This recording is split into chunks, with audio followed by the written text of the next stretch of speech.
आज हमारे साथ हैं रोहिणी वार्ड 25 से निगम पार्षद कनिका संदीप जैन जी, जिनसे बात करते हैं कि ये इस दूसरी लहर के दौरान दिल्ली सरकार के काम को किस तरीके से देखती हैं, स्थिति को संभालने में कितनी सफल समझती हैं। साथ ही एक निगम पार्षद के तौर पर और नगर निगम के तौर पर इन्होंने क्षेत्र में क्या क्या काम किया, किस तरीके से लोगों की ज़रूरतों को कम करने की कोशिश की, उनकी मदद की, इस पर बात करते हैं। कनिका जी, सबसे पहले तो आपका बहुत बहुत स्वागत है दिल्ली में। धन्यवाद जी। क्या कहेंगे आप, कैसे देखती हैं दिल्ली सरकार के इस दूसरी लहर के दौरान काम को और नगर निगम के काम? देखिए, नगर निगम ने बहुत ही अच्छा काम किया। जो नगर निगम के जो हमारे कर्मचारी हैं वो अपनी जान की परवाह किए बिना हर रोज़ सुबह क्षेत्र में होते थे, चाहे वो सफाई को लेकर है, चाहे वो सैनिटाइज को लेकर है और चाहे वो फॉगिंग को लेकर है। तो हमेशा निगम के कर्मचारी हमारे साथ खड़े रहे और अपनी जान की परवाह किए बिना लोगों की सेवा करते रहे और मैं इसके लिए अपने निगम के कर्मचारियों को सैल्यूट करती हूँ। तो दिल्ली सरकार ने जो व्यवस्थाएं की, चूँकि लगातार अस्पताल में बेड की कमी थी, इसके साथ ही लोगों को ऑक्सीजन का एक बहुत बड़ा ऑक्सीमीटर जैसी चीज़ें, जो महत्वपूर्ण चीज़ें थी, वो नहीं मिल पा रही थी। ऐसे में आपको विशेष करके आपके वार्ड में क्या स्थिति थी लोगों के संक्रमित होने की, बीमार होने की संख्या और उनकी ज़रूरतों को पूरा करने? देखिए, आप भी इस विषय को भली बात ही जानते हैं, क्योंकि हम जैसे कि अभी समाचारों में भी आया है कि दिल्ली हाई कोर्ट ने केजरीवाल जी को फटकार लगाई और इसके बाद उच्चतम न्यायालय में भी फटकार लगाई, क्योंकि वो हर बार कोर्ट के सामने झूठ बोलते रहे कि हमारे पास हॉस्पिटल की बहुत अच्छी व्यवस्था है, ऑक्सीजन की अच्छी व्यवस्था है। लेकिन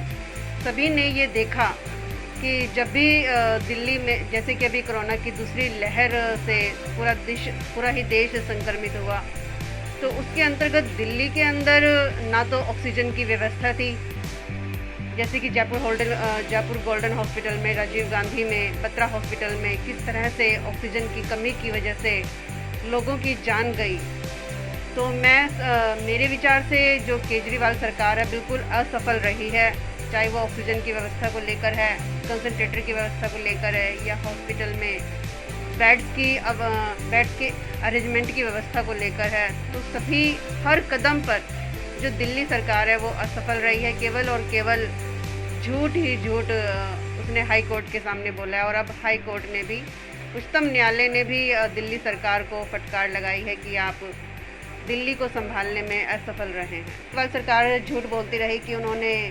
जो है 1.5 करोड़ के लिए अपना टेंडर दिया है, लेकिन सिर्फ 5 लाख जो वैक्सीन के लिए उन्होंने ऑर्डर किया। और जैसे कि अभी कोरोना की दूसरी लहर में भी हमारे प्रदेश अध्यक्ष माननीय श्री आदेश गुप्ता जी और हमारे उत्तर पश्चिम लोकसभा के सांसद पद्म श्री हंसराज हंस जी और हमारे जिलाध्यक्ष माननीय श्री देवेंद्र सोलंकी जी के नेतृत्व में सभी कार्यकर्ताओं ने, सभी बीजेपी के प्रतिनिधियों ने, सभी ने एक टीम वर्क के रूप में काम किया। और मैंने भी अपने जो हमारे शीर्ष नेतृत्व के निर्देशन में काम किया सेवा ही संगठन के तहत। और इसमें हमने जितने भी हमारे वार्ड में मुझे जितने भी कॉल आई, क्योंकि मेरा 24 घंटे जो है फ़ोन ऑन रहा, और जितनी भी हमारे पास कॉल आई, चाहे वो ऑक्सीजन के लिए आई, या फिर हॉस्पिटल में बेड के अरेंजमेंट के लिए आई, या फिर जो कोविड पेशेंट्स थे उसमें भोजन की किस तरह से उनके घर तक भोजन पहुंचे, इसके लिए कॉल आई। और मैंने खुद भी सभी अपने जितने भी हमारे कार्यकर्ता थे सभी को पर्सनली फ़ोन करके भी पूछा कि उनके जो बूथ पर है किस तरह की व्यवस्था है, किस तरह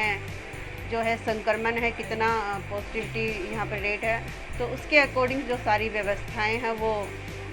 की। और मैं धन्यवाद देती हूँ अपने शीर्ष नेतृत्व का और अपने सभी कार्यकर्ताओं का, जिनके सहयोग से हम इस कोरोना की दूसरी लहर से निपटने में और इससे बाहर आने में हमें सहायता मिली। हमारे साथ इससे पहले कनिका संदीप जैन जी थी, जिन्होंने दिल्ली में कोविड के दौरान दिल्ली सरकार को लेकर के जो उसने काम किए उसको पूरी तरीके से विफल बताते हुए भारतीय जनता पार्टी के द्वारा सेवा संगठन और लोगों को जागरूक करने के लिए जो प्रयास था, और भारतीय जनता पार्टी की केंद्र सरकार ने जो कोशिश किए, जो सुविधाएं मुहैया कराई, उसको लेकर के एक महत्वपूर्ण कदम बताते हैं।